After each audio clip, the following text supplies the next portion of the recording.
Okay, so we are here now on our platform. We are welcoming those who are following us on FB and also here in our platform, the Zoom application. And now we will be having this continuation of our prophetic insights on the book of Revelation. And we will be dealing with chapter 2 and 3. Pero medyo mahaba ito mga kapatid, ano? Because this week will be more on the complete study of Revelation chapter 2 and 3. And then next week po ay isa-isahin po natin yung prophetic insights on Ephesus. Ano po yung application niyan sa ating uh, bilang mananampalataya, ano po? Because the theme of our study actually is patungkol po ito sa prophetic lessons from the seven churches.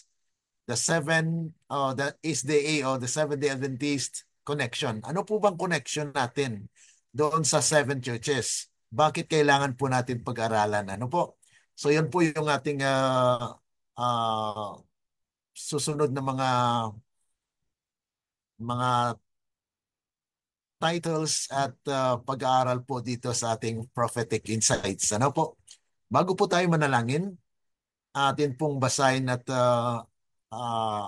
pagbulay-bulayan po itong sinulat po ni Ellen G. White sa Acts of Apostles, page 585. Sabi po rito, the names of the seven churches are symbolic of the church in different periods of the Christian era. So ito po ay mga pangalan ng pitong iglesia na kuwan po siya ay symbolical na kung saan ito po ay nagpapahayag ng mga kapanahunan sa Christian era. The number indicates completeness and is symbolic of the fact that the messages extend to the end of time. So ito po mga kapatid, yung mensahe po rito sa chapter 2 and 3 extend throughout the generation and until now, it's still applicable. Kaya nga po napakalaga natin pong pag-aralan. While the symbols used reveal the condition of the church collectively and generally at different periods in the history of the world. Actually, habang ito po ay ating pag-aralan, ay makita po natin sa kasaysayan na ito po ay naranasan ng mananampalataya in different periods. At sa ating kapanahonan ngayon, ay bagamat ito ay literal po na sulat patungo doon sa pitong iglesia, at ngayon po ay ating pag-aralan po kung saan na-locate yung mga lugar na yon. Because we need to understand at atin pong suriin kung ano po ba ang original na mensahe po nito at ano po ang connection nito sa atin bilang mga Seventh-day Adventists. Kaya nga po ang ating theme is prophetic lessons from the seven churches. The SDA Connection Part 1 po ito. Ano? Today, we will be actually discussing the three churches. But it's actually the main focus.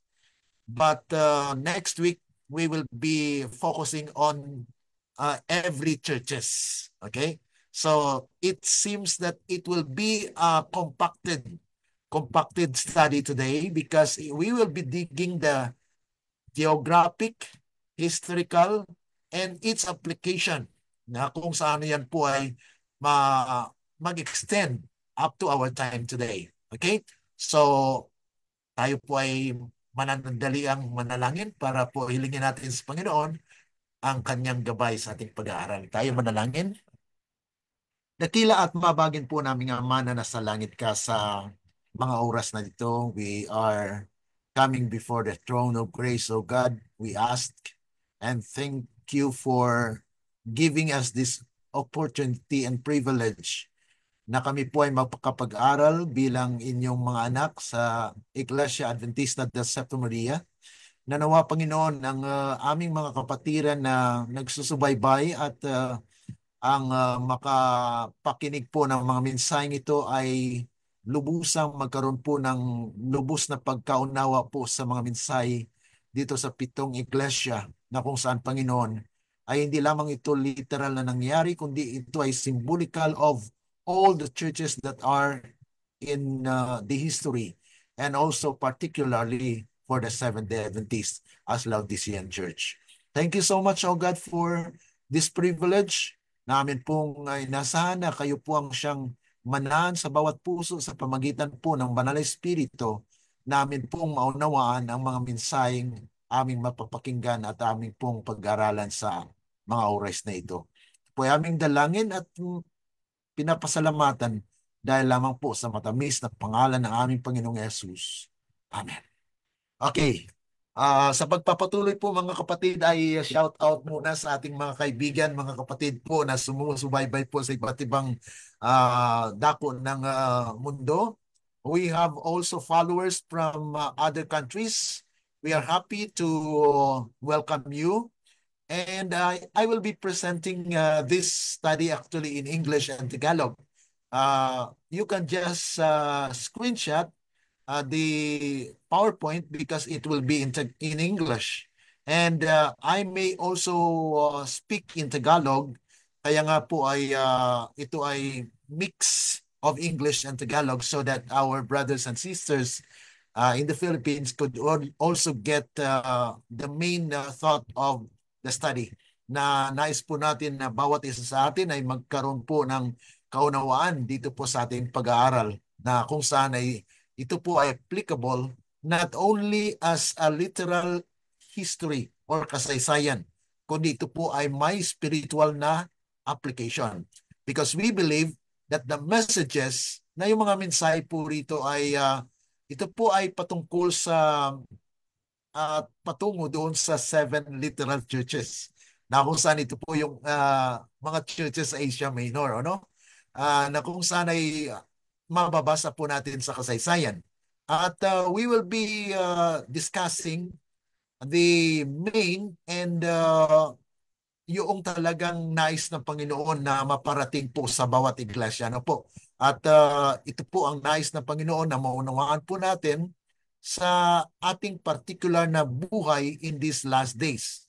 Dahil ito po lahat ng mga karanasan ng bayan ng Diyos from the early Christian church up to our time actually ay maging kumpleto.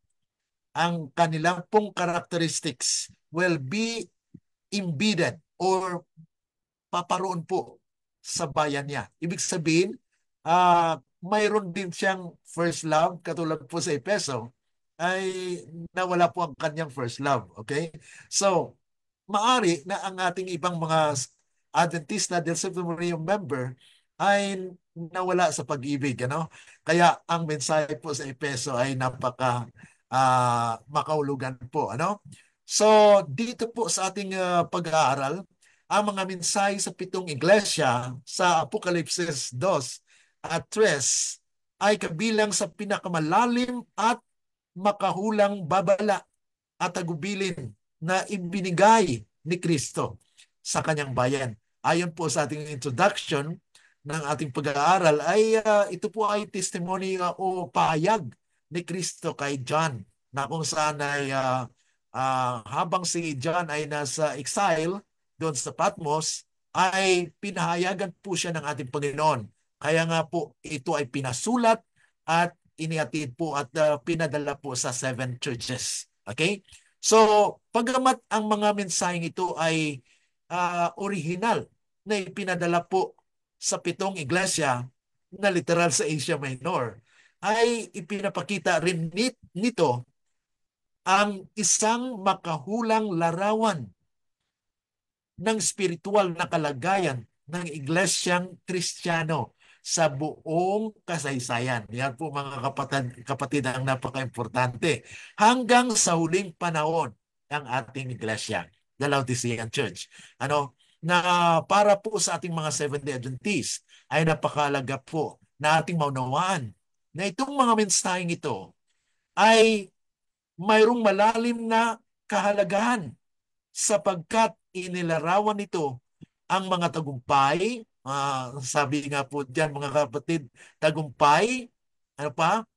Apostasiya, at pagpapanumbalik, na kung sana'y ma-restore ang bayan ng Diyos. Kung ang bayan ng Diyos ay lumalayo dahil mayroon pong propesiya sa Espiritu ng Hula na mababasa po natin sa Testimonies for a Church, Volume 5217, na sinabi po doon, the church is what? Steadily retreating toward Egypt. Napatungo po sa Ehipto. At alam po natin mga kapatid, sa symbolical or sa pag-aaral po sa propesya, ang Egypt is a symbol of worldliness. Kaya nga po ito ay nagsasalarawan na kung saan itong mga mensaheng ito ay applicable sa iglesia natin ngayon. Na nais ng Panginoon na tayo po ay maibalik loob doon sa nais niya na mangyari po sa kanyang bayan. Na kung saan ang lahat ng mga ito ay nagtatapo sa huling babala sa Laodicea. Yan na nga po mga kapatid. Isa-isahin po natin yan sa ating pag-aaral. Kung hindi po matapos ngayong week, ay next week po ay isa-isahin po natin yung Iglesia ng Episo, Smyrna, Pergamos, and so on mga kapatid.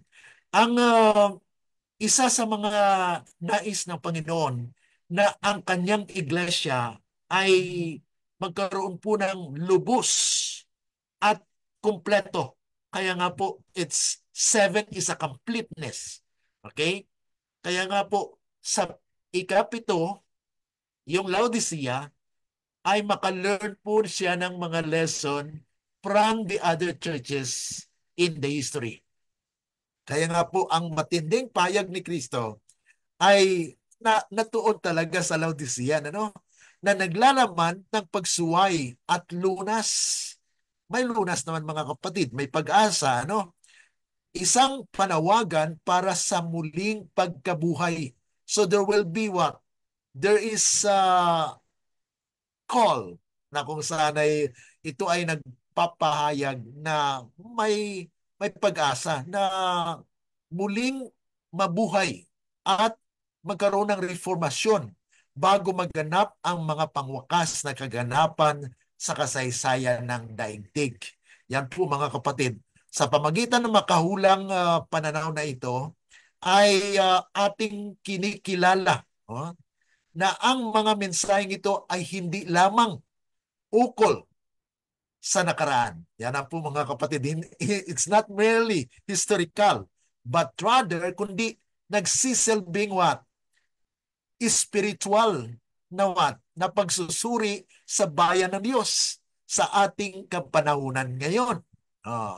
Ang pag-unawa sa mga aral ng bawat iglesia ay nagbibigay gabay. Ito na po yung mga kapatid na provides guidance, correction, and encouragement. Na ito po ay maghahanda sa atin, magpapalakas, magpapalakas loob sa mga tapat na naghahanda po para sa darating na paghukom. Dahil mayroon pong paghukom at ito po yung mensahe ng Seventh-day Adventist na kung saan ay the third angel's message. Pag sinabi po nating third angel's message, ay included po yan ang first, second, and third.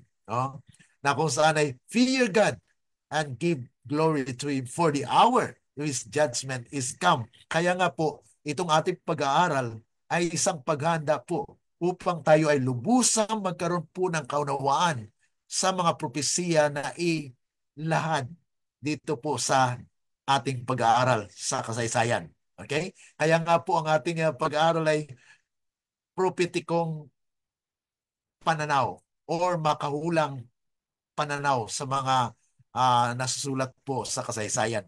Ano po ba yung purpose? Ano po yung layunin ng ating pong pag-aaral na ito? Para po sa ating mga kaibigan na sumusubaybay po mga kapatid ay within 3 months ay mapag-aralan po natin mga kapatid yung aklat ng Revelation. Kung hindi po natin matapos sa 3 months, then we will extend. So, ano po ang una na pakay, layunin? Ang una po dito ay ihayag ang makakulang daloy ng panahon. Yan po ang tinatawag unveil the prophetic timeline na nais ng Panginoon, mga kapatid, na atin pong subaybayan at atin pong saliksikin at buksan, ihayag kung ano po ang mga makahulang mga nasulat upang tayo rin po ay makaunawa ng lubusan dito po sa mga nasusulat sa Apokalipsis. At suriin po natin kung paano po inilarawan yung 7 iglesia, ang iba't ibang yugto ng kasaysayan Kristyanismo hanggang sa kasalukuyang kalagayan ng ating iglesia, Laodicea. Okay? Pangalawa po ay itampok ang kaugnayan ng iglesyang Is-the-Eight, Seventh-day Adventist. Kaya ito po, mga kapatid, ang isang napaka-halagang tema po na nais po natin maunawaan po ng ating mga kaibigan. Highlight the Is-the-Eight connection. Ano po bang connection natin sa mga nahayag po sa Apokalipsis? Minsan, mga kapatid, hindi po talaga natin alam kung ano po yung connection natin doon. Okay, kaya nga po ay atin pong pag-aralan to show how the final message to Laodicea applies. At ito po ay magkaroon po tayo ng kaganapan po sa ating spiritual na buhay. Ang pangatlo po ay manawagan para sa reformasyon upang bigyang diin ang agarang panawagan ni Kristo para sa pagsisisi, katapatan, at spiritual na pagbabago sa loob ng nalalabing iglesia. Yan po, mga kapatid, because we believe that we are the remnant church. And so, there is an appeal for repentance at pananampalataya at spiritual po na pagbabago na ito ay mangyari nawa sa ating iglesia. Ang pang-apat po, mga kapatid, okay? Pang-apat is strengthen the faithful. So ito po yung isa sa mga layunin ng pag-aaral po na ito upang atin pong patatagin ang mga tapat, palakasin ang loob ng mga nagsisikap na mapagtagumpayan. So, yung may mga striving kasi ang sabi ng Panginoon, mensahe po para sa huling mga araw, especially sa ating Seventh-day Adventist, let us strive with all the power that God has given us to be what? To be among. Kaya tayo po ay nagsisikap na mapagtagumpayan. We are striving to overcome the lukewarm condition. Ano po ba yung lukewarm condition? Lukewarm condition po ay kontento na, kampante na, ay para bagang okay na yung kalagayan ko, but they don't know that they are miserable. Kaya nga po ay mayroon pong tatlong kapahayagan po dito na sabi ng Panginoon sa atin na kung saan ito po yung payo ni Kristo sa atin. Una, bumili ng ginto na dinalisay sa apoy. Isuot ang puting kausuotan at pahiran ang kanilang mga mata ng pangpahid sa mata.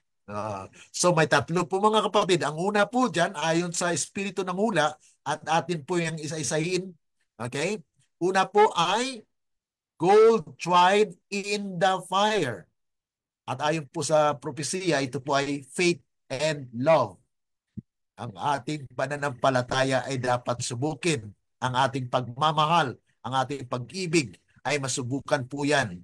Ang apoy po ay yung mga pagsubok, no? Na kung saan ay He will actually purify, na kung saan ay magkaroon po tayo ng pure faith at matatag na pananampalataya sa ating Panginoon.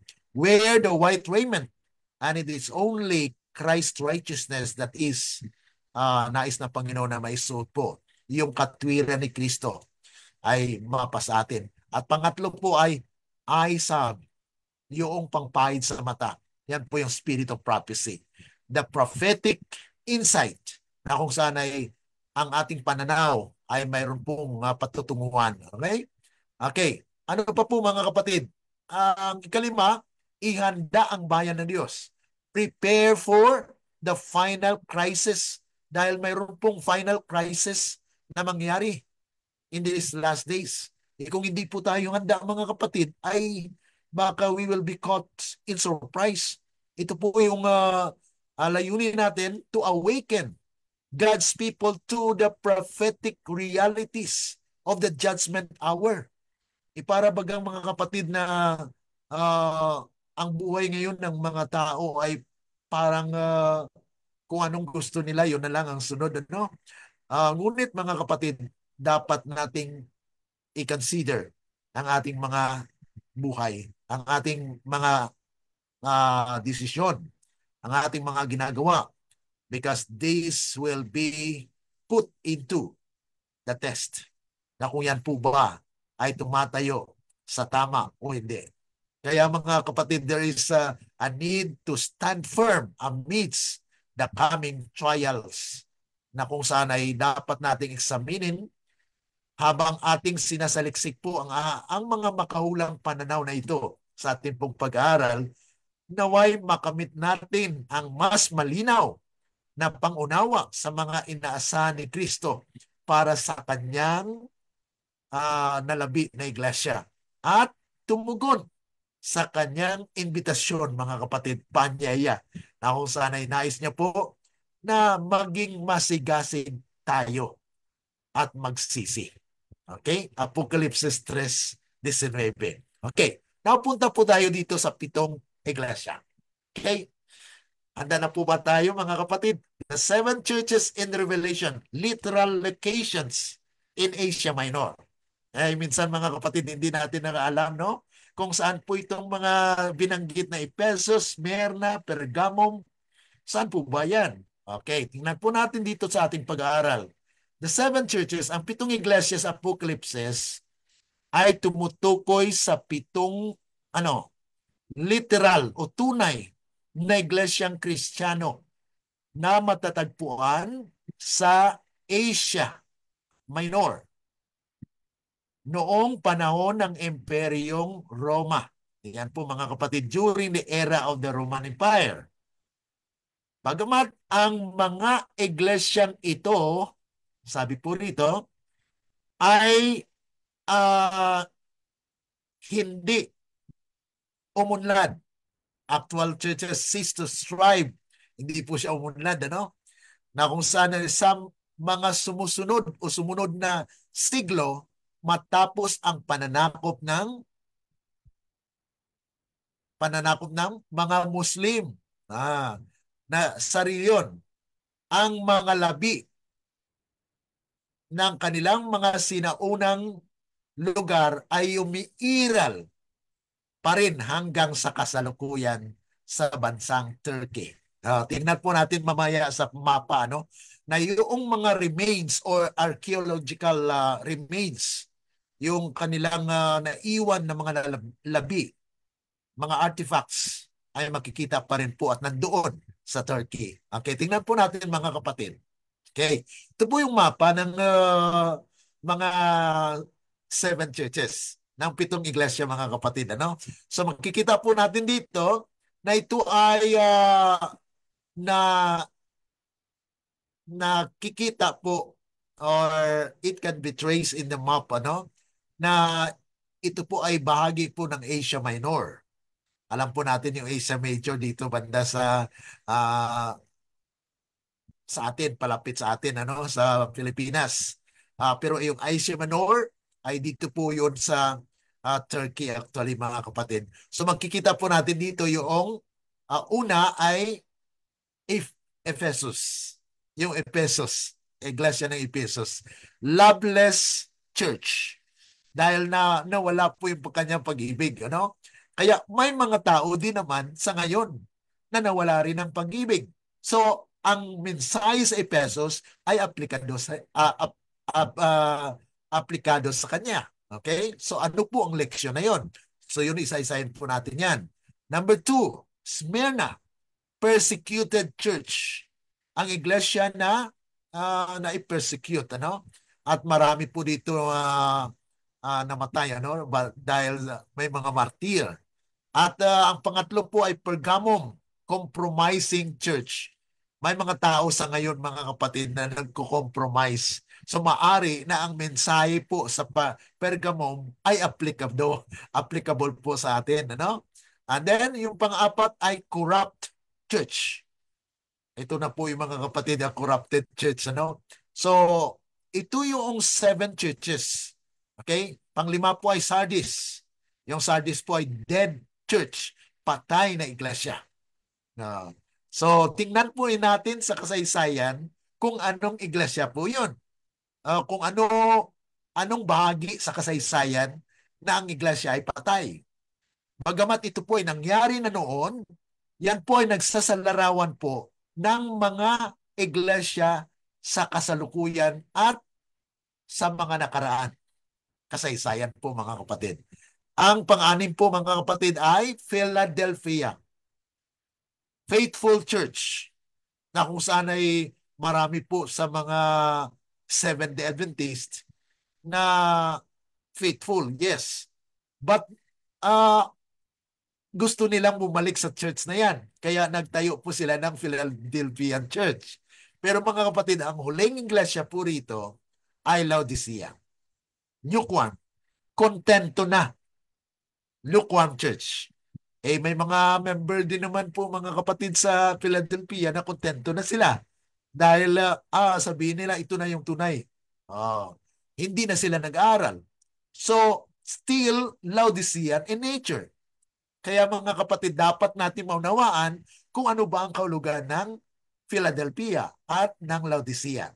So, ito po yung mga location, geographical, sa mga churches na nabanggit po. Okay? Now, atin pong tingnan ang 7 iglesia sa Apokalipsis noon at ngayon. Ito na po, mga kapatid. So that 7 churches in Revelation are located in Western Asia Minor, the present-day Turkey. Yan po, mga kapatid, ang location po ng 7 churches. Ano? Na kung saan ay ayon po doon sa picture, sa mapa, ay magkalapit lang po yan. No? Na ito po ay kabahagi ng Turkey. Accessible by way of the Aegean Sea and the Asian trade routes between the West and East. So makita po natin dito sa ito, sa mapa, na mayroon po siyang tingnan natin Aegean, no? Ito po yung Aegean, ano? Na sinabi po rito na accessible by way of Aegean Sea and ancient trade routes between what? Between the West and the East. So ito po ay naglalarawan na ito ay naaabot lamang sa pamagitan po or isang daanan po para makapunta po doon sa 7 churches na yon, ay dinumadaan po siya sa dagat ng Aegean, na kung saan ay ito po yung unang mga rota ng kalakalan sa pagitan ng kanluran at ng silangan. Sa iba't ibang kadahilanan, kalakalan, militar o pagiging sentro ng makamundong kasiyahan. Yan po, mga kapatid, yung mga background actually dito. Na kung saan ay makikita po natin na sa kasaysayan ay nangyari po ito, no? Ang mga lungsod na ito ay naging mahalagang sentro ng kultura sa kasaysayan. So, this is actually the center, the hub, cultural hubs throughout history. During the first few centuries after Jesus Christ, these Roman-controlled cities were also important in early Christian church. Na kung saan ay atin pong mapag-aralan ito. So sa iba't ibang kaparaanan, mga kapatid, ay may mga lesson po tayong mapupulot dito. Sa loob ng unang siglo nga po, ito nga po yung ating sinasabi rito, na ito ay pagkatapos sa panahon ni Kristo. No?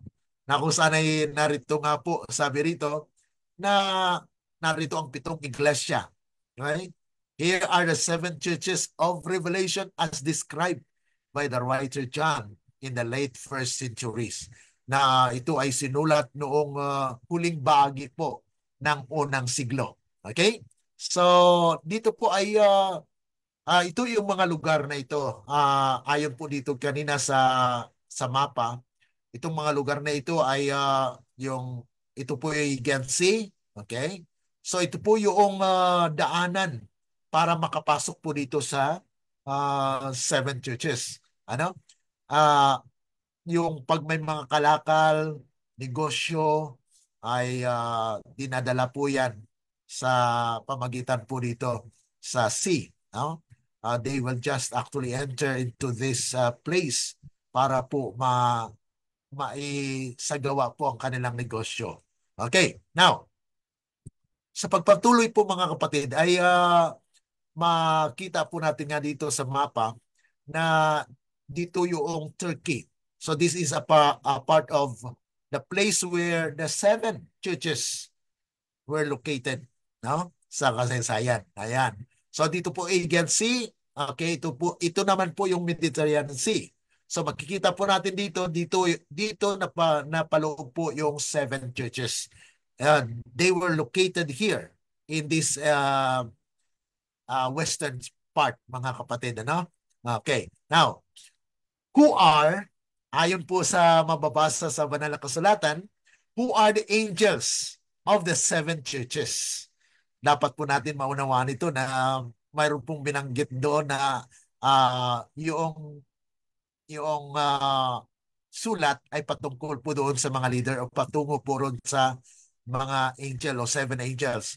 The letter to the 7 churches are addressed to the 7 angels of the 7 churches. Makikita natin mga kapatid ang 7 angels, 7 churches, 7 stars. Yan po ay nabanggit actually sa Revelation chapter 1 verse 20. They are said to be the 7 stars in Jesus' right hand. Ano po bang ibig sabihin yan? Ayon po sa espiritu ng hula, ay mababasa po natin na ang matamis na influensyang dapat dumaloy ng sagana sa iglesia ay nakaugnay sa sa mga ministro o mga anghel or messengers. So ang napakalaga dito mga kapatid na ito pala po ay mensahe sa ministeryo sa mga nangunguna sa iglesia na dapat maghayag ng pag-ibig ni Kristo. Ang mga bituin sa langit ay nasa ilalim ng kanyang kapangyarihan. Pinupuno niya ang mga ito ng liwanag. Ganon din sa kanyang mga ministro. Yan po mga kapatid yung nandyan po yung tamis ng liwanag ng pagkain na pinapakain po ng Diyos sa pamagitan po nitong mga anghel na ito, mga mensahero, mga leaders. Kaya nga po, tingnan natin mga kapatid sa mensahe kung yan po ay mabuti po ba ang kanilang ginagawa or mayroon pong mensahe o warning na binigay po ng ating Panginoon. Ano po pong basa dito sa Gospel Workers? Page 13 po.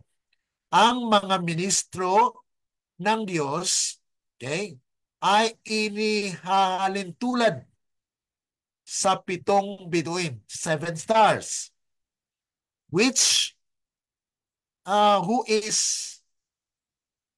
the first and last under his special care and protection.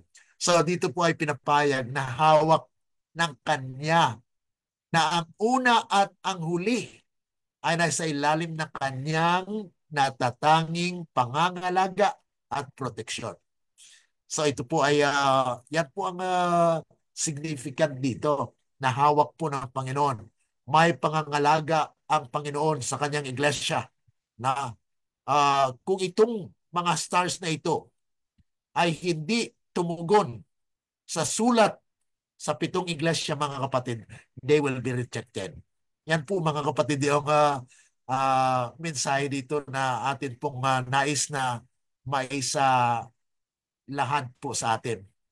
Pansinin po natin dito na ang mga anghel, bituin at mga ministro ng Diyos ay kumakatawan kay Kristo at may pananagutan sa Diyos para sa kanilang influensya at sa kalagayan ng kanilang mga iglesia. Yan po mga kapatid na the seven stars have their influence. Kaya kung influensya po ng stars na ito ay hindi ayon sa nais ng Diyos, then they will be rejected mga kapatid. Kaya nga po may mga warning na ibinigay po ang Panginoon. Sabi nga po rito sa Testimonies for the Church, Volume 5, 235. Ito pong sabi, the watchmen, ang mga bantay, ay may pananagutan sa kalagayan ng bayan. Oh. So the watchmen are responsible for the condition of the people. Kaya kung anong kondisyon po ng bayan ng Diyos, yan po ay nakasalalay sa leaders.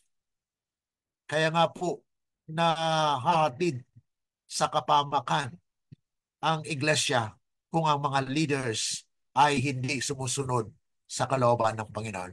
Okay, tingnan po natin mga kapatid. Umpisa natin dito po sa Efeso.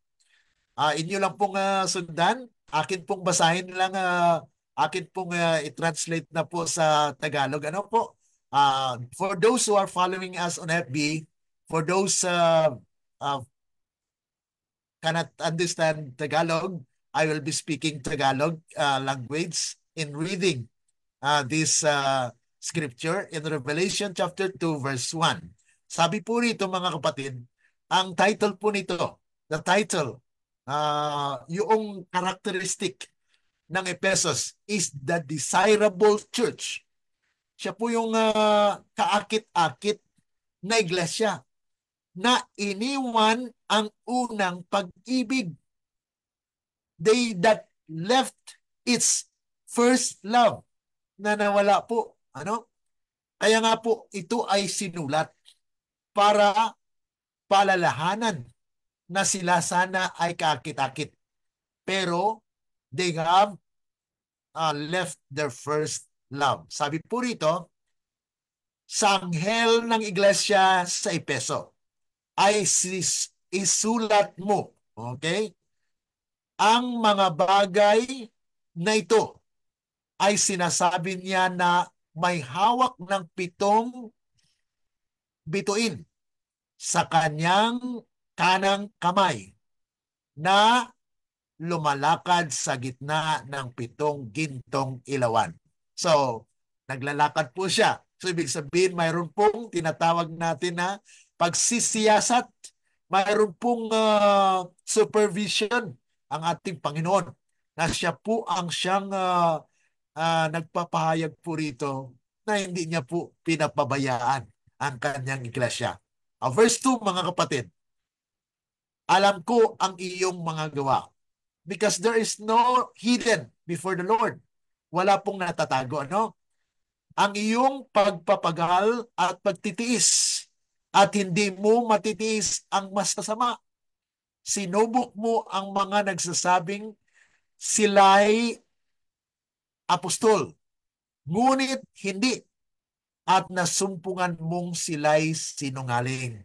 Ayan, mayroon pala pong nagpapanggap. Mayroon pong nagpapanggap na sila apostol.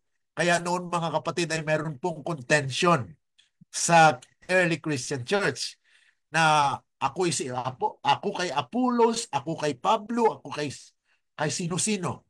So ito po ay naging contention po sa iglesia ng Efeso. At atin po yung isa-isahin next week mga kapatid. Ano? Atin muna bigyan ng karampatang pagbabasa at alamin po muna natin kung ano po ang dapat na pag-aralan po natin at dig deeper into this study as we go on. Verse 3, ikaw ay nagtiis at nagbata dahil sa aking pangalan at hindi ka napagod. So, yan po yung characteristic actually ng Ephesus. Verse 4, subalit, nevertheless, I have, oh, sabi rito, subalit, mayroon akong laban sa iyo. I have against thee.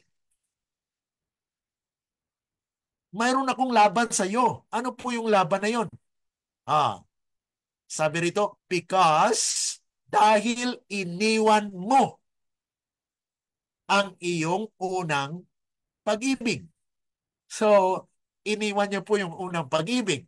Kaya nga po ito ay naisulat para magkaroon po ng linaw na pinapabalik po ang una niyang pag-ibig. Okay, tingnan po natin, patuloy.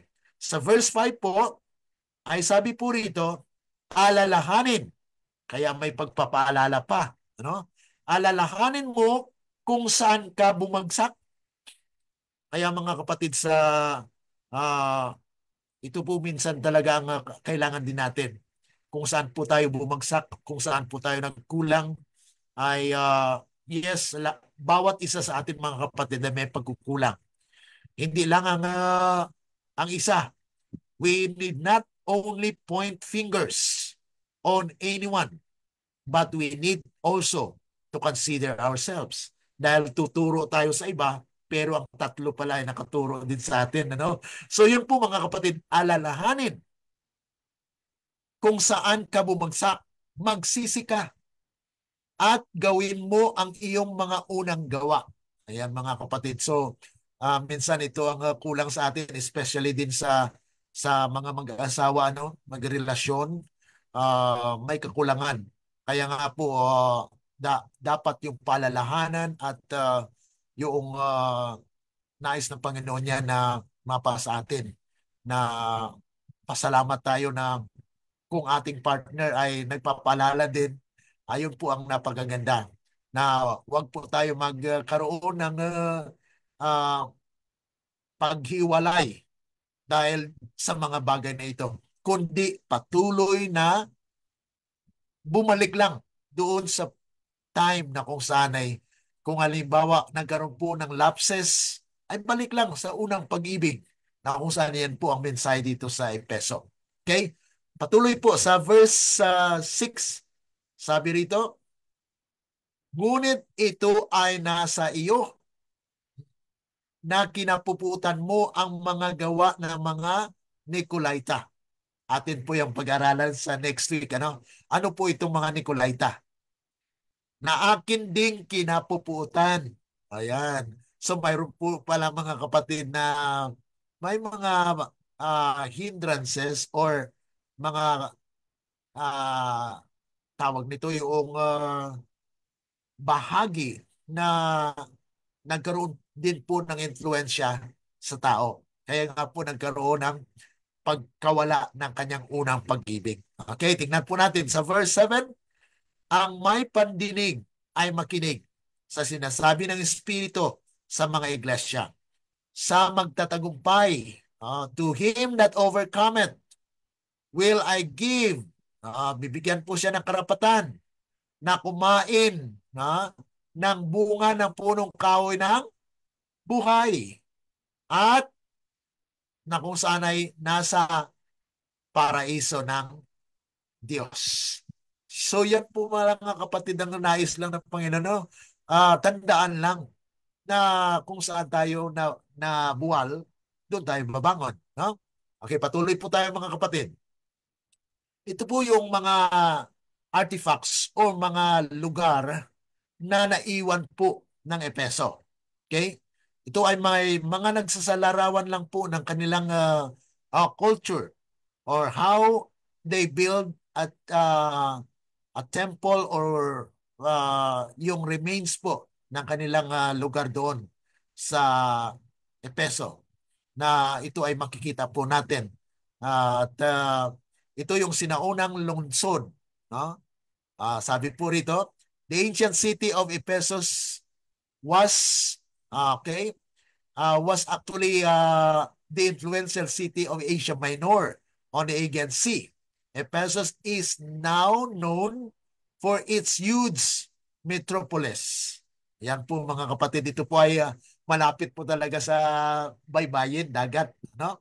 Na ang Efeso ay kilala ngayon sa malawak nitong metropolis ng mga sinaunang kalye, arko, at guho. Yung mga guho po yung ruins, nasira, including the large gymnasium and library and 20,000 persons amphitheater. Yan po ay isa-isahin natin actually sa pag-aaral po natin kung ano pong nangyayari doon. Para at least at magkaroon po tayo ng bird's eye view of the situation kung ano pong nangyayari sa Efeso. Bakit nawala rin po ang kanilang unang pag-ibig? Ano? So yan po mga kapatid ang ating pag-aaralan dito. Na kung saan ay sabi nga po rito na itong sinaunang city na ito ay mayroong temple na tinatawag po ito na temple ni Artemis. Yung Artemis po ay ito po yung sinasamba nila, no? One of the seven wonders of the ancient world na Artemis later called Diana by the Romans. So yan po yung background mga kapatid, no? Na yung Diana na ito po yung pinalit ng mga Romans sa Diyos-Diyosan or sa lugar ng Artemis. Ano? Was the goddess of fertility that supposedly controlled the reproduction. Ito po yung Diyosa na magpapayabong ng pinaniniwalaang may kapangyarihan kontrolin ang pagpaparami ng tao, fertility, no? Reproduction of humans at animals. At ganun din po ng mga tanim, crops. Ang templo ni Artemis sa Efeso ay tanyag sa buong sa buong sinaunang mundo. Yan po ang pinakatanyag noon. Dahil sa kanyang mga babaeng templo na may mga prostitute doon, temple prostitutes and hedonistic celebration. Ito po ay pagdiriwang na puno ng kalayan at layaw. Yan po mga kapatid, ito ang naging dahilan ng pagkawala ng kanilang unang pag-ibig dahil na naligaw sa mga masasayahing mga ginaganap doon sa city na iyon. Na noong panahon, sa panahon po ng mga apostol, sa western portion of Asia Minor, ay kilala bilang lalawigan ng Asia sa ilalim ng Imperyo Romano. Yan po mga kapatid ang mapapansin natin na Efeso ay bilang kabisira, kapital, no? Was a great isang malaking sentrong pangkalakalan. So the center of commerce, no? Its harbor was crowded with shipping. Okay. So dito po mga kapatid, ang iba't ibang bansa, nadadaong po doon. Kaya nga po ay naging po siya, naging tawag nito busy. No? Busy ang siyudad na ito dahil sa kanilang mga negosyo. Tulad sa Corinto, mapapansin po natin ang Corinth ay meron po siyang isthmus na tinatawag. Yung isthmus na yon ay parang kuwan lang po siya na maliit na daanan na kung saan dito po nagdadak yung mga ship, and then ang Corinth po ay dito banda. Okay, so yun po yung situation dito na mayroon pong lugar na dadak or dadaong po ang mga marko. Okay? Para po sa kanilang mga ginaganap po na negosyo. Okay. Now, ang aplikasyon po nito ayon sa Spirit of Prophecy sa Acts of Apostles, page 284. Ito po ang sabi ng talata. Sa ating panahon, okay? Sa ating panahon, marami pa rin ang walang alam tungkol sa gawain ng banal na espiritu sa puso ng tao. Di po ba? Tama, no? Dahil ito po ang sinabi po sa propesiya. Ito po yung eyesab natin na makita natin kung ano po ba ang kahulugan ng salita ng Panginoon. Kaya sabi rito, tulad ng ilang mananampalataya sa Efeso noon. Gayunman, ito ay ano po? Ito ay pinakamalinaw na aral sa salita ng Diyos. Ang mga propeta at mga apostol ay tumuon sa timang ito. So yan po mga kapatid, mababasa natin yan sa sulatan ng mga apostol. Ano po? At sabi nga po rito, Christ Himself, si Kristo mismo, ay gumamit ng paglago ng halaman upang ipakita kung ano at kung papaano gumagawa ang kanyang espiritu. So, illustration of the agency of His Spirit in sustaining para mapananatili yung buhay espiritual. Yan po mga kapatid ang napakaganda dito na ang dagta ng ubasan. Sabi rito mga kapatid, the sap of the vine ascending from the root, na ito po ay papatuloy na ito'y lumago, mamumalaklak at mamunga. Ganito pa rin o ganito rin. Kaya nga po, so the life-giving power of the Holy Spirit, ganito rin makapangyarihan ang banal na espiritu na nagpapalakas ito sa kaluluwa, nagbabago ng layunin at damdamin at nagdadala ng mga pag-iisip sa pagsunod sa kalooban ng Diyos. So napakaganda, no mga kapatid, na kung saan ito pala po mga kapatid ang nagdadala sa kalooban ng Diyos na tumubo ang banal na espiritu po, yan ang pong gawain niya, no? At sabi pa po rito, and brings even the thought, na kung saan ito po ay nagdadala sa mga pag-iisip sa pagsunod sa kalooban ng Diyos. Sa pamagitan nito, so ito po yung mga kapatid, yung the purpose na kung saan ang banal na espiritu ang siyang gumalaw sa ating mga buhay. Sa pamagitan nito, nagbubunga ang isang tao, enabling the receiver to bear the precious fruit of the holy deeds. Na ito po ay gawang mabuti, gawa ng kabanalan. So ibig sabihin mga kapatid, ang gawa o ang ginagawa po, the work of the Holy Spirit is very essential. That ito po ay yung illustration na kung saan ay pinapayag po dito na ang banal na espiritu ang siyang gumagalaw at siyang may kapangyarihan na nagbabago po ng buhay ng tao. Okay, patuloy po tayo mga kapatid. Pangalawa, dahil mayroon pa pong dalawang ating bago po tayo matapos, bilis-bilisan natin sa panahon na medyo mabilis po ang ating panahon ngayon. Sabi rito, Smyrna. Ito yung Smyrna mga kapatid, as persecuted church that suffered poverty and martyrdom. Atin din pong alamin yan, sa ating pag-aaral kung kailan yan nangyari. May mga date po yan. So, sundan lang po ninyo ang ating pag-aaral. Ano po? Dahil this is an extensive, talagang atin pong susuriin kung ano po ang kahulugan ng mga nangyari po dito sa Smyrna. Sabi po rito, ito ay may mga talata, 4 na talata po mga kapatid, sa verse 8 to 11. Sabi po rito, at sa anghel ng iglesia ng Smyrna ay isulat mo, ang mga bagay na ito ay sinasabi ng una at ng huli, na namatay at muling nabuhay. So ito po ay testimony pa rin ni Jesus. It is Christ that is presented actually here. Verse 9, alam ko ang iyong mga gawa. Ito po actually, plagi ang sinasabi sa mga may iglesyang ito.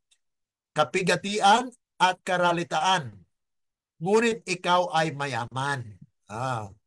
At alam ko ang pamumusong ng mga nagsasabing sila'y mga Hudyo, ngunit hindi, kundi sila'y sinagoga ni Satanas. Ayan po mga kapatid. So makikita natin dito na lumalabas na po yung pamumusong, blasphemy, na sila po ay nagpapakilala na sila'y Jews, pero hindi naman tunay dahil sila po ay iglesia ni Satanas. The Church of Satan o Synagogue of Satan. Verse 10, sabi po rito, huwag kang matakot. Kaya nga po naging martir sila kasi ang sabi rito, pinapalakas sila. Huwag kayong matakot. Kaya kahit namatay po sila mga kapatid, ay hindi sila natakot. Dahil may natanggap silang sulat. Yan po mga kapatid ang aplikasyon ngayon na kung saan ay nabasa natin. Bakit may mga martir? Dahil sila po ay nakaparinig ng espiritu ng mensahe po ng Smyrna. Okay? Sabi rito, narito si Satanas ay magtatapon ng ilan sa inyo sa bilangguan upang kayo'y subukin. Alam na, ano? Sinulatan sila na dyan para maging handa na sila. Kaya nga po yung mga nakatanggap ng sulat na ito, sila po ay nagmensahe sa iglesia. Na kung saan ay sila po ang nagdadala ng influensya sa iglesia. Okay?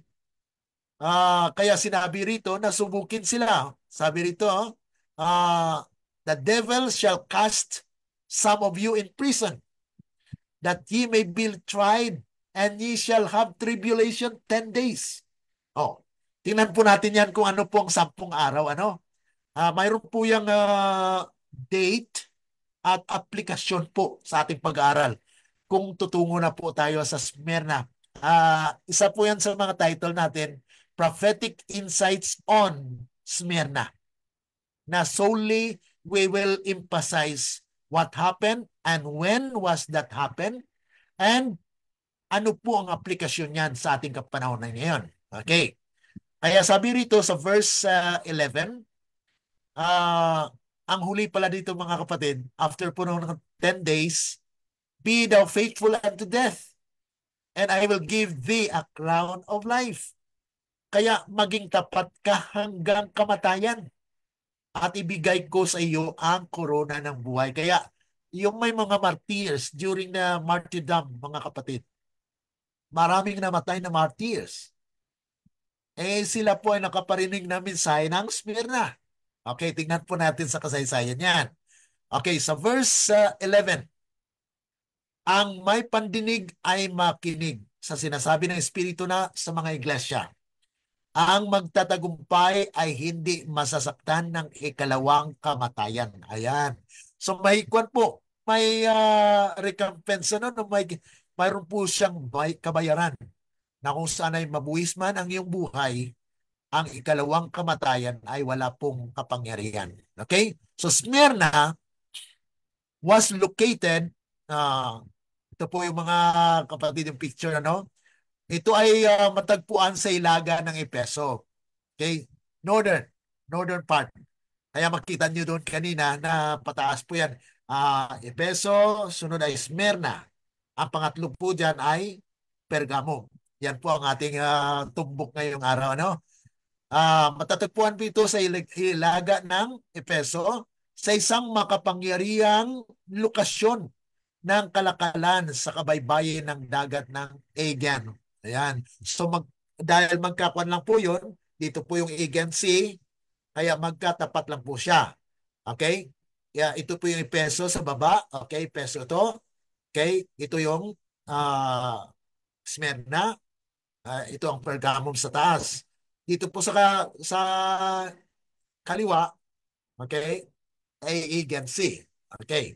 So kilala ito sa mga daungan, negosyo at pamilihan. Ang mga pangunahing ruins nito, ayon po dito sa mabasa natin, sabi rito na the primary ruins of Smyrna are located in modern Turkish city of Izmir. Ito Ito po yung lungsod ng Izmir sa modernong ngayon, Turkey. You know? Okay. So ito po yung mga actually yung makikita natin doon sa mga ruins na sisira o nasira na mga lugar ng Smyrna. Okay. Ito po yung actually partly sa Great Controversy 146 and 120 ay naitala po about the Lutherans by Luther. Ancient Smyrna was located north of Ephesus in a powerful trading position on the Aegean Sea known for its harbors, commerce. Inulit na po mga kapatid dito na kung saan ay dito po yung kabagi po pa rin siya ng Turkey. Okay, punta na po tayo dito sa pangatlo. Okay, para matapos po natin ang ating pag-aaral ngayong hapon na ito. Okay, sabi po rito, ang Pergamum, ito ay ang pangatlo. No? The worldly church that mixed doctrines and needed to repent. Katulad din po ito sa ibang mga iglesia. Kaya nga po, itong mensahe sa 7 churches is applicable universally. Historically, it happens, but it has a prophetic significance. Kaya nga po, sa part 2 natin ay ma-discuss more pa ito mga kapatid. Sa verse 12, sabi po rito, at sa anghel ng iglesia sa Pergamo ay isulat mo. Ang mga bagay na ito ay sinasabi ng mga na may matalas na tabak na may 2 talim. 2 edges. Ito po yung talagang mensahe po para doon sa Pergamum kasi mayroon po siyang worldly church na po ito, halo-halo na. Kaya talagang may tabak na magsasabi sa kanila mali ang kanilang ginagawa. Okay, verse 13. Nalalaman ko ang iyong mga gawa at kung saan ka tumatahan na siyang luklukan ni Satanas. Kasi sa kasaysayan po mga kapatid, next week po ay atin lubusang madiscuss po ito kung ano po ang kanilang sinasamba, ano po ang kanilang ginagawa. Ano po? Pan muna po tayo ngayon. Medyo ito po ay kabahagi lamang ng introduction doon sa Pergamo. Okay, tingnan po natin. Sabi pa po rito na, and thou holdest fast my name. At ikaw ay nanghahawakan ng aking pangalan. Ibig sabihin, they are also professing to be. But yet, they mix with error. At hindi mo ikinaila ang aking pananampalataya kahit sa mga araw ni Antipas. So, yan po mga kapatid. Yung pananampalataya ay hindi nila they have not betrayed or hindi nila kinaila na talagang pinakilala din nila na ito po yung pananampalataya nila. Kahit sa mga araw ni Antipas na aking tapat na saksi. So ito po ay isa sa mga saksi at martir na nangyari po noon. Atin po pong dagdagan yan sa ating pagpatuloy po ng ating serye. Na pinatay sa gitna ninyo na tinatahanan ni Satanas. Kaya yun po, may mga tao pa rin talagang tumayo at namatay dahil doon sa katotohanan mga kapatid. Verse 14. Ngunit mayroon akong ilang bagay laban sa iyo. May laban ng Panginoon sa kanya sa kuwan ito, sa Pergamum. Sabi rito na sapagkat mayroon ka riyan ng nanghawak sa aral ni Balaam. Ano po bang aral ni Balaam? Yan po ang ating pag-aralan pa. Na siyang nagturo kay Balak na maglagay, ano daw po? Maglagay ng stumbling block, katitisuran sa harapan ng mga anak ni Israel. na kung saan ay no po, upang to eat things sacrificed unto idol. Kumakain po sila ng mga bagay na inihandog. Kaya si San Pablo po ay mayroong sinabi din na huwag kumain, no? Ah, so yun po ay kabahagi actually doon sa mga karanasan ng Pergamum, no? To eat things sacrificed unto idols and to commit fornication. Ang nagandog po sa mga Diyos-Diyusan at mayroon pong pagkikiapin. Okay. Now, verse 15. Okay, malapit na po tayo. Ito po ay pangatlong iglesia na ating na, na-introduce mga kapatid. Ano? So, bukas po ay introduce natin yung pang-apat hanggang sa ikapito.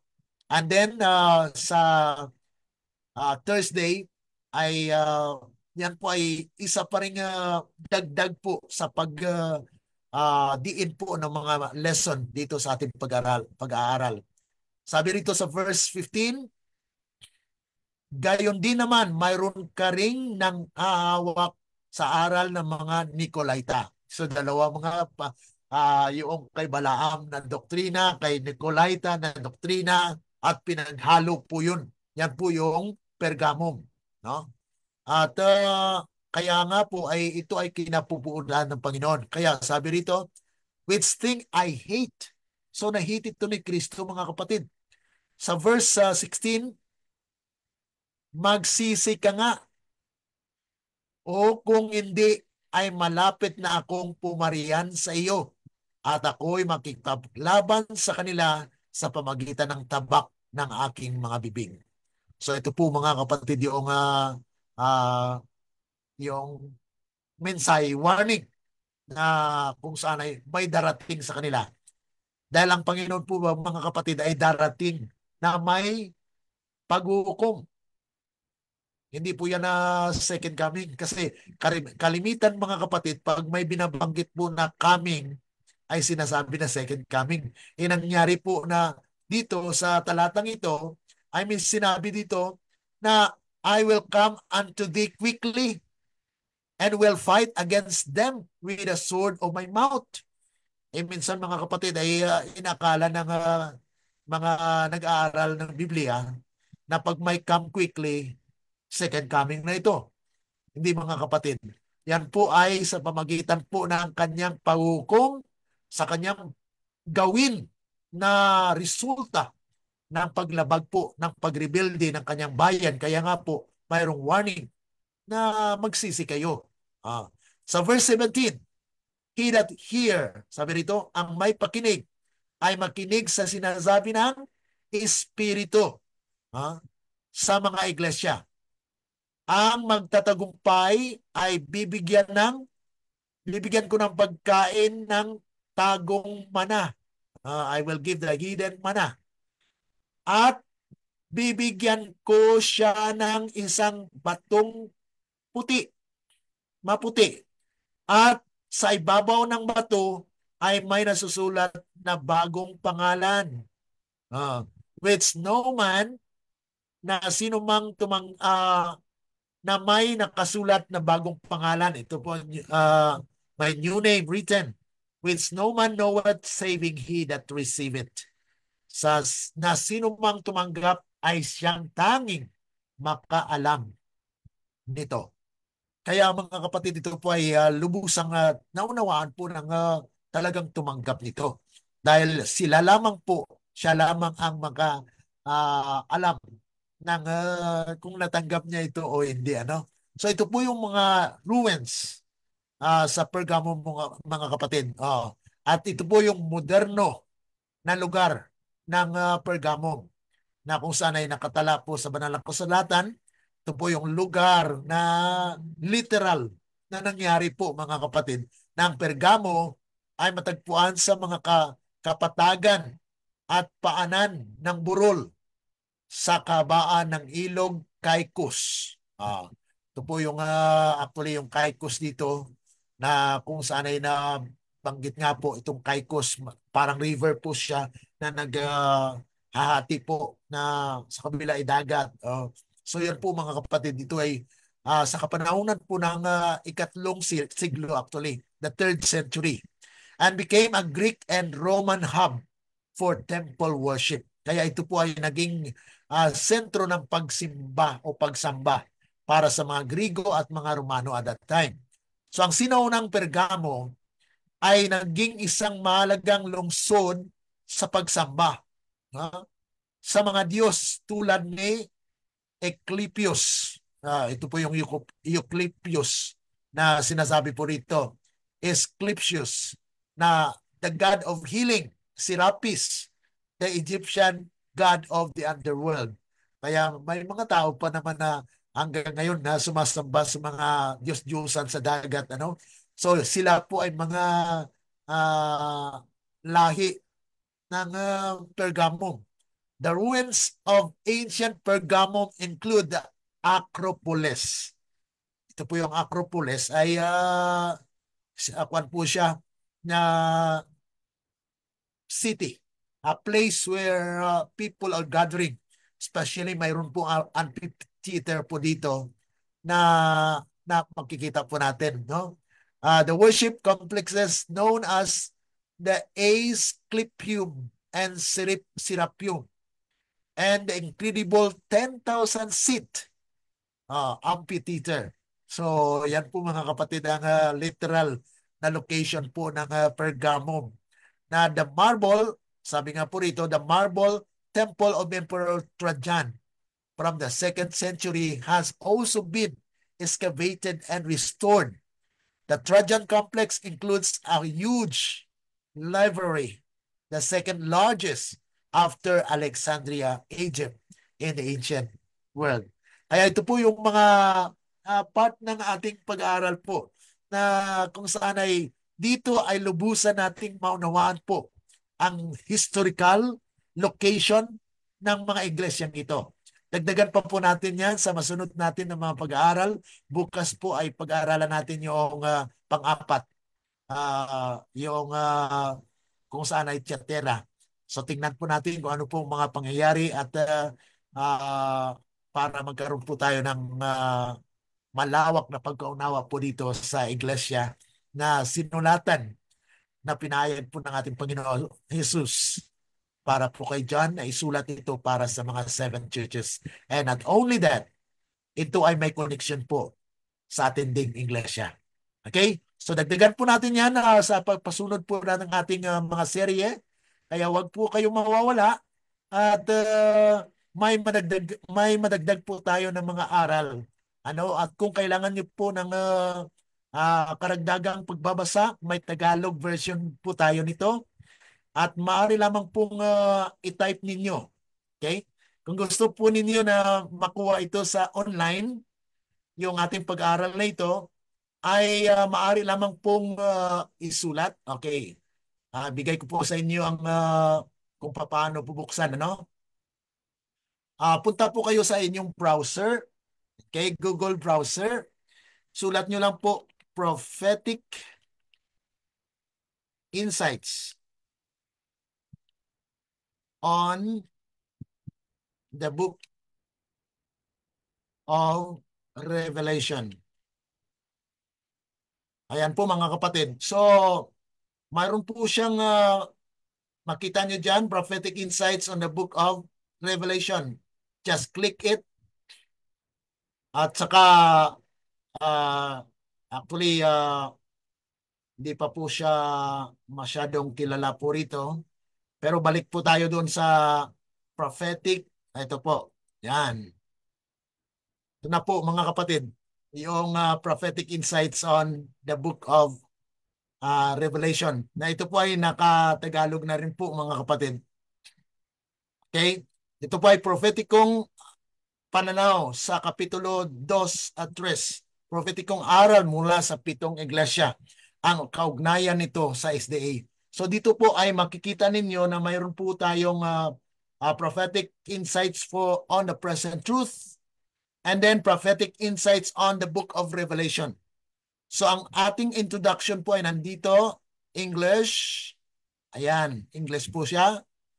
At gusto po ang Tagalog, mayroon pong tag 1. Yan po ay Tagalog. Okay? Hindi pa po yan na translate sa Tagalog, but it will be translated later. Okay? And then prophetic insights on chapter 1. Andyan po mga kapatid. Ah, okay, so yan po yung mga kung paano po natin matingnan doon sa ating outlines sa pag-aaral po kung gusto nyo magbasa ano po. So yan po yung kaparaanan natin para po madagdagan po ang ating knowledge about the messages to the seven churches. Okay? Any reaction po? Brother Marshall? Ah, ma magandang hapon po, Pastor. Yeah. Yeah, magandang hapon po. Ayos lang man na at least medyo nasusundan ko at saka napapag-aralan ko na kung paano i-open yung yung pinakita mo sa browser, parang interested ako doon. Amen. Okay, so yan po actually para po sa atin ito lahat. Share lang po, i-share natin sa ating kapwa Adventista para sila rin po ay magkaroon po ng malawak na pagkaunawa po dito sa propesya, especially po sa Book of Revelation para maliwanag na ganun din po. Okay? Maraming salamat, Pastor. Okay po. Sister Magandang Marian, hapon. magandang Magandang hapon po. hapon. Late na kaayo ko. Ay, sige lang. Sige lang po. Oh. Ang ako lang pangutana ba sa karon unsay ngalan bag-o ngalan sa Pergamo? Kwan po yan ang sinabi po kanina, yung Pergamum na ito ay actually, itong mga churches na ito ay nasa Turkey po. Okay. Yun po ay, okay, pakita ko nga po sa inyo. Dali lang po yung may kwan po tayo dito, mapa, kung saan po itong, okay, ito po. Ayan. Kita nyo po mga kapatid, ito po yung Asia Minor. Ito po ay part ng Turkey actually. Okay, ito po yung dito po yung Israel. Ito po yung Mediterranean Sea. At ito po yung sinasabi nating Aegean Sea. Na dito po ay mayroon po siyang dock dyan or pantalan, port, na dumadaong po yung mga barko dyan dito. Ito po yung Ephesus. So malapit din po siya sa dagat, ano? Tapos ang Smyrna, persecuted church. At saka yung pangatlo po ay Pergamum. Ito po yung Pergamum ay iglesia po yan dati. Pergamum Church po ang tawag dyan. No? So itong mga iglesyang ito ay tunay. Tunay na located in Asia Minor. Kaya noong na-exile po si John, ay sumulat po siya sa 7 iglesyang ito. At directed po sa mga leaders, elders ng iglesia na yan. Kaya nga po ay nakatanggap sila ng mga sulat. Kaya itong Efeso ay atin pong tingnan sa kasaysayan kung kailan po yan. At probably, you will also say that it is the early Christian church. Sa panahon po ng mga apostol. Okay? Apostolic time po yan. Dito naman sa Smyrna ay time po ng mga martyr. Especially sa panahon po ng Rome. No? Nagkaroon po ng pagpatay sa mga mananampalataya. At Pergamum po ay compromise. Atin din pong pag-aralan po yan. Okay? So these are actually names of the churches na literal na nangyari but symbolical in its universal application. Dahil maaari po na mayroon tayong karanasan ng Efeso. Pag tayo po ay umiwan o iniwanan natin ang unang pag-ibig, ayan po, ang counsel po dyan, ang mensahe po dyan ay bumalik ka. Tanawin mo, tingnan mo kung saan ka nabagsak at doon ka babalik. Yan po yung Efeso. Sa persecuted naman ay mayroon pong kwan dyan na they are persecuted. Sinabi sa kanila, magmatatag na kahit mamatay ka man, ibibigay sa iyo yung corona ng buhay. Yan po yung Smyrna. Pergamum Sa, naman, yes po. sa ato pa, dili jud ingon nga ngalan jud na siya sa lugar. Simbolika lang siya. Okay. Noon, sa panahon ng history, tunay siya na pangalan. Oo, No? oo, oo. Tunay po siya. Pero sa ngayon po, ay karanasan na po ito. Dahil Okay. maari na makaranas ka ng characteristic of Efeso, okay? Characteristic ng Smyrna, characteristic ng Pergamum. Dahil ito ay complete 7. Ang nais ng Panginoon, lahat ng mga karanasan na ito, mga kapatid, doon actually nabuo yung bayan ng Diyos. Kaya may connection po ang Seventh-day Adventist dito sa mensahe ng 7 churches. Yan po ang ating Okay, pinag-aralan actually.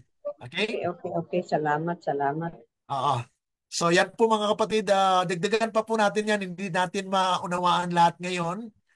But we have more time. Dahil sa ngayong week ay patungkol pa lang po ito sa introduction sa 7 churches. Pero next week po ay pag-aralan na po natin yung prophetic insight on Ephesus, prophetic insights on Smyrna, prophetic insight on Pergamum. Yan po ang ating mga pag-aaral na mayroon po talagang focus doon sa iglesia na yon kung ano ba talaga ang nangyari dyan. Ano po ang ating leksyon na mapulot dyan at ano po ang leksyon mensahe ng Diyos na kung saan ay bakit kailangan natin pag-aralan ito. Ayan po mga kapatid. Because we are looking at the deeper side of the meaning of the revelation na nais ng Panginoon na tayo po ay magkaroon po ng lubos na pagkaunawa sa kasaysayan at sa propesiya na inilad po at isinulat. Kasi sabi nga po, mapalad ang nagbabasa, nakikinig, at sinusundan ang mga bagay na nasulat sa hula. Okay? So maraming salamat po mga kapatid. Brother Marshall, Sister Marianne. And for those who are following us on FB, we're happy to have you today. At para po sa ating closing, ay tayo po muna ay manalangin at magtatapos po tayo. Sige po. Manalangin. Dakila at mabagin po naming Ama na nasa langit ka sa muli. Kami po ay lubos na nagpapasalamat na binigyan po kami ng karunungan para maunawaan po ang mga aral patungkol po sa 7 iglesia. Ngunit ito po ay pasimuno lamang ng aming patuloy na pag-aaral, Panginoon.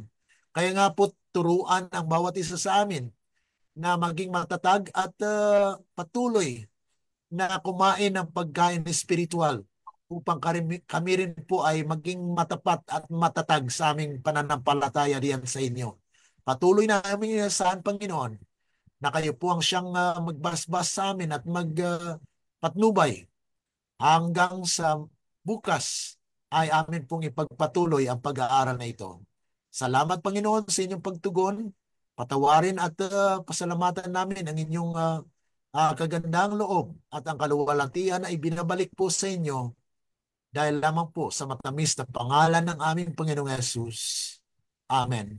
Let the words of our mouth and the meditations of our hearts be acceptable unto thy sight, O Lord, our strength and our Redeemer. Amen. Amen. Amen po. God bless. Amen. God bless. Okay, maraming salamat po. See you tomorrow. Bye-bye. Okay, bye-bye.